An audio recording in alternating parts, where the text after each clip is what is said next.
चूरू के किसान फसलों की बर्बादी से परेशान हैं। खेतों में औरा बैंकी होने की वजह से सरसों की फसल को भारी नुकसान हो रहा है। आपको बता दें कि इस बीमारी में पौधों के नीचे के स्तर में पहले हल्की सी गांठ बनती है और इसके बाद सरसों की ग्रोथ होना बंद हो जाती है। इस किसान अपने स्तर पर फसल को बचाने के लिए दवाइयों का छिड़काव करते हैं और इसके साथ साथ निराई गुड़ाई का भी काम करते हैं, लेकिन कोई फायदा नहीं मिल पा रहा। इसी पर हमारी ग्राउंड रिपोर्ट। ये एक परजीवी पौधा है, ठीक है। इसको साइंस की मतलब इसका नाम है ओरोबैंकी।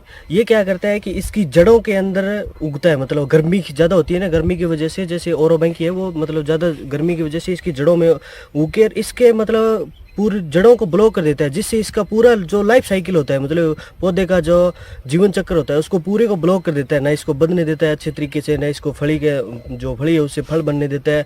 हालांकि मतलब अगर पूरा ब्लॉक ही कर दिया तो कुछ नहीं होने देता है वो, ठीक है। वो मौसम की वजह से आगे पीछे जितना हो गया वो हो तो गया। ये किसानों को किस प्रकार का क्या करना चाहिए? कोई राय इसकी तो मतलब किसानों को राय तो इसी प्रकार की है कि इसका वैसे कोई साइंटिफिक कोई इलाज अभी तक है नहीं। प्रोसेसिंग जो चल रही है नहीं चल रही है वो मतलब एग्रीकल्चर विभाग की तरफ से।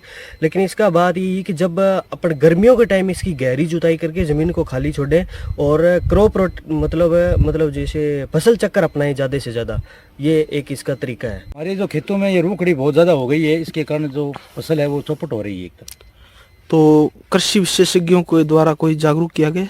कृषि से को बुलाया गया है, सब पूछा गया है, लेकिन इसका अभी तो कोई निवारण नहीं हुआ है।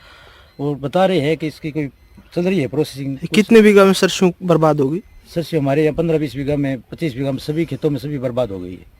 चूरू जिले को रबी की फसलों का हब माना जाता है। जिले के अंदर बड़ी संख्या में किसान हैं वो सरसों की पैदावार करते हैं, लेकिन इन दिनों जिले के किसान हैं वो परेशान हैं। किसानों की असल वजह है आरोबी, जिसे आम बोलचाल की भाषा में रूखड़ी खरपतवार कहते हैं, जो कि किसानों की सरसों की फसलों को लगातार चौपट कर रहा है। इसमें सबसे बड़ी किसानों के सामने परेशानी ये है कि इसका स्थायी समाधान है वो कृषि विभाग के पास भी नहीं है, जिसके चलते जिले के किसान लगातार परेशान हैं। ऐसे में किसान हैं वो अपनी फसलों को नष्ट होते हुए देख रहे हैं, जिसके चलते कहीं ना कहीं किसानों के लिए ये परेशानी का सबब बना हुआ है।